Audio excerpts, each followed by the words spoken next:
Friends, ಹೋದ ವಿಡಿಯೋದಲ್ಲಿ ನಾನು ಮಶ್ರೂಮ್ ಯಾವ ತರ ಕ್ಲೀನ್ ಮಾಡ್ಕೊಳ್ಳೋದು ಅಂತ ತೋರಿಸಿದೆ ನಿಮ್ಗೆ. ಹಾಗೇನೆ ಇವಾಗ ಮಶ್ರೂಮ್ ಸಾಂಬಾರ್ಗೆ ಯಾವ ತರ ಇಂಗ್ರೀಡಿಯೆಂಟ್ಸ್ ಬೇಕು ಅಂತ ತೋರಿಸ್ಕೊಡ್ತೀನಿ ಫ್ರೆಂಡ್ಸ್. ಇಷ್ಟು ಮಶ್ರೂಮ್ ತಗೊಂಡಿದ್ದೀನಿ, ಅರ್ಧ ಕೆಜಿ ಇಷ್ಟು.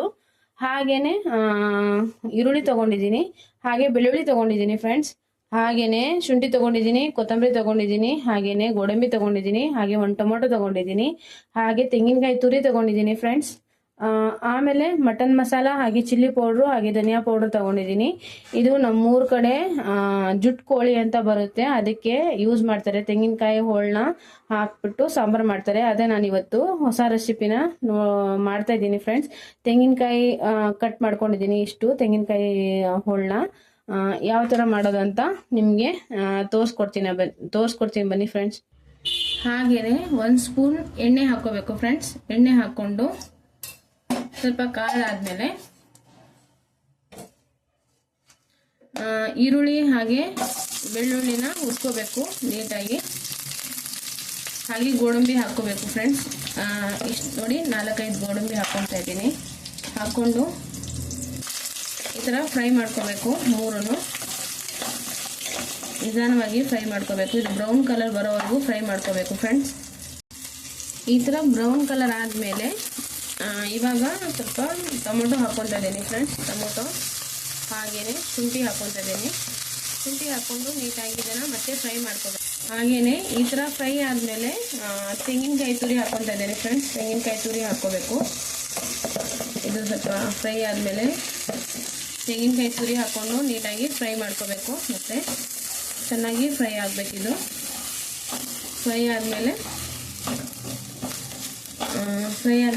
ಇಲ್ಲಿ ರೆಡಿ ಮಾಡ್ಕೊಂಡಿದ್ದೀನಿ ಮಟನ್ ಮಸಾಲ, ಹಾಗೆ ಧನಿಯಾ ಪೌಡ್ರು, ಚಿಲ್ಲಿ ಪೌಡ್ರು, ಮೂರನ್ನು ಹಾಕ್ಕೊಂಡು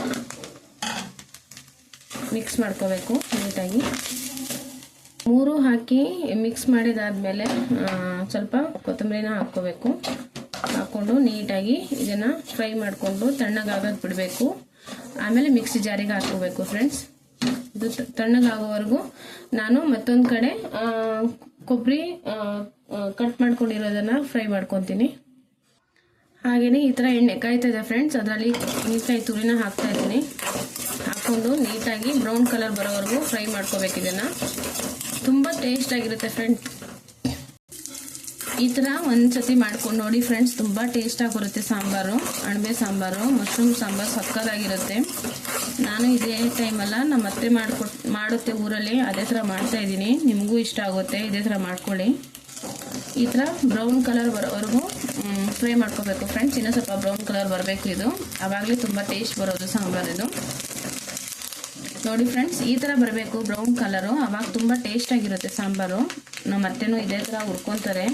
ನನಗೆ ಗೊತ್ತಿರಲಿಲ್ಲ ಇದು, ನಮ್ಮ ಅತ್ತೆ ಮಾಡೋದು ನೋಡ್ಕೊಂಡಿದ್ದೆ ನಾನು ಒಂದ್ಸತಿ. ಹಾಗಾಗಿ ಇದನ್ನು ನಿಮಗೂ ತೋರಿಸ್ತಾ ಇದ್ದೀನಿ ಫ್ರೆಂಡ್ಸ್. ಎಲ್ಲರಿಗೂ ಇಷ್ಟ ಆಗುತ್ತೆ ಇದು, ಈ ಥರ ಮಾಡ್ಕೊಡಿ ಅಂತ. ಇದು ಇವಾಗ ತಣ್ಣಗಾಗಿದೆ. ಇದನ್ನು ಮಿಕ್ಸಿ ಜಾರಿಗೆ ಹಾಕ್ಕೊಂಡು ನೀಟಾಗಿ ಪೇಸ್ಟ್ ಮಾಡ್ಕೋಬೇಕು.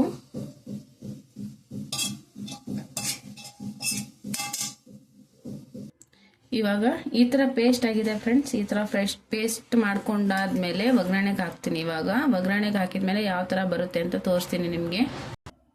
ಈ ಥರ ಕಾದಾದ್ಮೇಲೆ ಸ್ವಲ್ಪ ಎಣ್ಣೆ ಹಾಕೋ.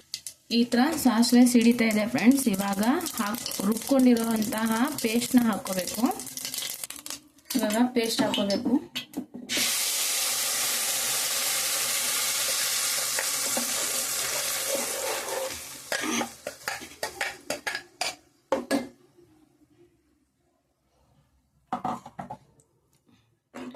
ಒಂದು ನಿಮಿಷ ಇದನ್ನು ಸ್ಪೂನಲ್ಲಿ ನೀಟಾಗಿ ಮಿಕ್ಸ್ ಮಾಡ್ಕೋಬೇಕು. ಆವಾಗಲೇ ಖಾರ ತುಂಬ ಟೇಸ್ಟ್ ಬರುತ್ತೆ.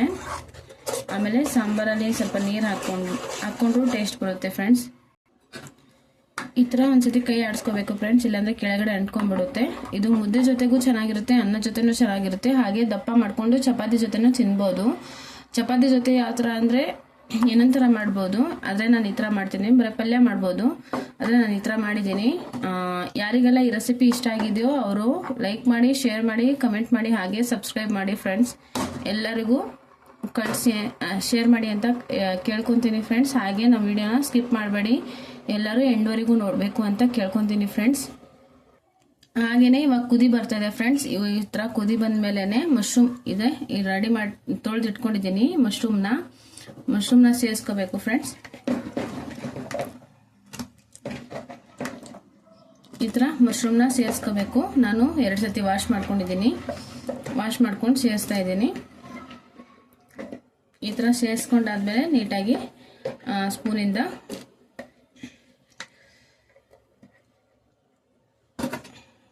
ಈ ತರ ಮಶ್ರೂಮ್ ಸೇರಿಸ್ಕೊಂಡಾದ್ಮೇಲೆ ಒಂದು 5 ನಿಮಿಷ ಅದನ್ನ ಕ್ಲೋಸ್ ಮಾಡಬೇಕು.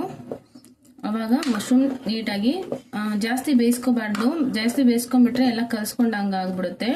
ಸ್ವಲ್ಪ ಬೆಂದಾಗಲೇ ಇದನ್ನ ಆಫ್ ಮಾಡಬೇಕು. ಯಾಕಂದ್ರೆ ಇದು ಬಿಸಿ ಇರುತ್ತಲ್ವ, ಅದರಲ್ಲೇ ಬೆಂದೋಗ್ಬಿಡುತ್ತೆ. ಜಾಸ್ತಿ ಬೇಯಿಸ್ಕೊಂಡ್ಬಿಟ್ರೆ ಅದು ಸಿಗಲ್ಲ ಕೈಗೆ, ತಿನ್ನೋಕ್ಕೂ ಟೇಸ್ಟ್ ಬರಲ್ಲ. ಹಾಗಾಗಿ ಸ್ವಲ್ಪ ಇದ್ದಾಗ ಮಾತ್ರ, ಸ್ವಲ್ಪ ಬೆಂದಾಗ ಅದನ್ನ ಆಫ್ ಮಾಡಿಬಿಡ್ಬೇಕು. ಈ ಥರ ಫೈನಲಿಗೆ ಯಾವ ಥರ ಬರುತ್ತೆ ಅಂತ ತೋರಿಸ್ತೀನಿ ಫ್ರೆಂಡ್ಸ್.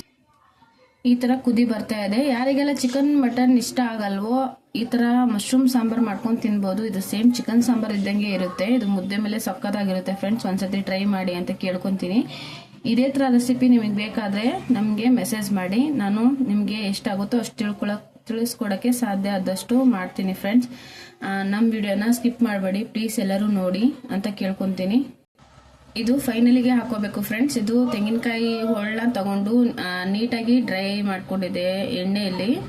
ಅದನ್ನ ಲಾಸ್ಟಿಗೆ ಸೇರಿಸ್ಕೋಬೇಕು. ಯಾಕಂದ್ರೆ ಫಸ್ಟಿಗೆ ಸೇರಿಸ್ಕೊಂಡ್ರೆ ನೀಟಾಗಿ ಬೆಂದ್ಬಿಡುತ್ತೆ, ಬೆಂದ್ರೆ ಚೆನ್ನಾಗಿರಲ್ಲ. ಹಾಗಾಗಿ ನಾನು ಲಾಸ್ಟಿಗೆ ಹಾಕ್ತಾ ಇದ್ದೀನಿ.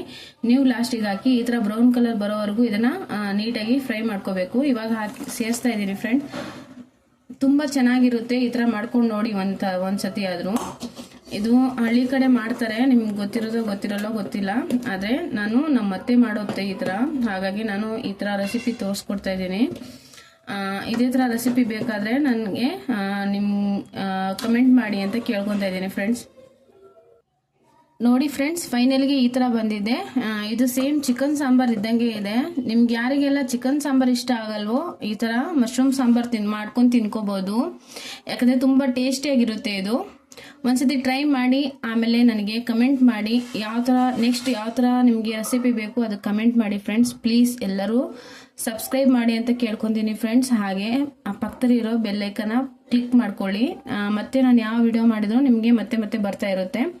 ಹಾಗೇನೆ ಲೈಕ್ ಮಾಡಿ ಕಮೆಂಟ್ ಮಾಡಿ ಅಂತ ಕೇಳ್ಕೊತೀನಿ ಫ್ರೆಂಡ್ಸ್. Bye friends. ಇದೇ ಥರ ರೆಸಿಪಿ ಬೇಕಾದರೆ ಕಮೆಂಟ್ ಮಾಡಿ ಅಂತ ಕೇಳ್ಕೊತ ಈ ರೆಸಿಪಿನ ಎಂಡ್ ಮಾಡ್ತಾ ಇದ್ದೀನಿ. ಪ್ಲೀಸ್ ಎಲ್ಲರೂ ನೋಡಿ. ಓಕೆನಾ ಫ್ರೆಂಡ್ಸ್? Bye friends.